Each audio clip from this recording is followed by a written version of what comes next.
नरेंद्र का शरीर इतना हृष्ट पुष्ट था कि वे 16 वर्ष की आयु में 20 वर्ष के लगते थे।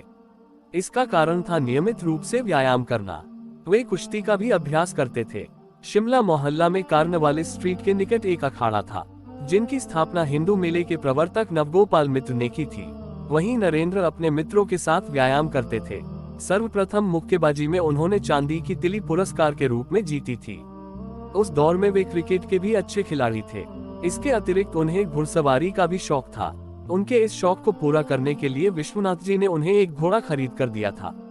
नरेंद्र की संगीत में विशेष रुचि थी। उनके संगीत शिक्षक उस्ताद बनी और उस्ताद काई घोषाल थे। पखावज और तबला बजाना उन्होंने अपने इन्हीं उस्तादों से सीखा। उनमें एक अच्छे वक्ता के गुण भी मौजूद थे। जब मेट्रोपॉलिटन इंस्टीट्यूट के एक शिक्षक अवकाश ग्रहण करने वाले थे, तब स्कूल के वार्षिक पुरस्कार वितरण समारोह वाले दिन ही नरेंद्र ने उनके अभिनंदन समारोह का आयोजन किया। उनके सहपाठियों में से किसी में इतना साहस न हुआ कि कोई सभा को संबोधित करता। उस समय नरेंद्र ने आधे घंटे तक अपने शिक्षक के गुणों की व्याख्या की और उनके विछोह से उत्पन्न दुख का भी वर्णन किया। उनकी मधुर व तर्कसंगत वाणी ने सभी को अपने आकर्षण में बांध लिया था।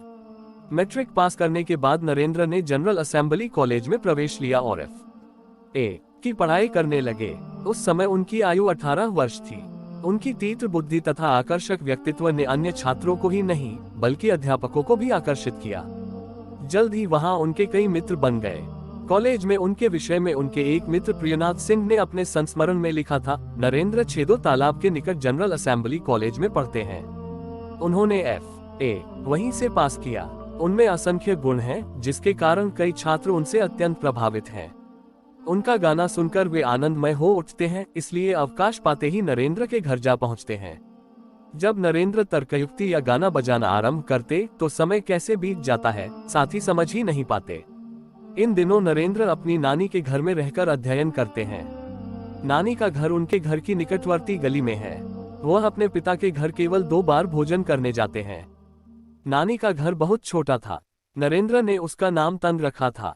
वे अपने मित्रों से कहते थे, चलो तंग में चलें। उन्हें एकांतवास बहुत पसंद था। नरेंद्र में गंभीर चिंतन शक्ति और तीक्ष्ण बुद्धि थी, जिसके बल पर वह सभी विषय बहुत थोड़े समय में सीख लेते थे। उनके लिए पाठ्य पुस्तकें परीक्षा पास करने का साधन मात्र थी। वह इतिहास, साहित्य और दर्शन की अधिकांश पुस्तकें पढ़ चुके थे, जिनसे उन्होंने अपने हृदय में ज्ञान का अपार भंडार संग्रहित कर लिया था। अगर आप सभी को ये कहानी अच्छी लगी हो तो जरूर आप सब कमेंट करके बताइएगा। आपका कमेंट का इंतजार रहेगा और हमारे चैनल को सब्सक्राइब करना ना भूलें।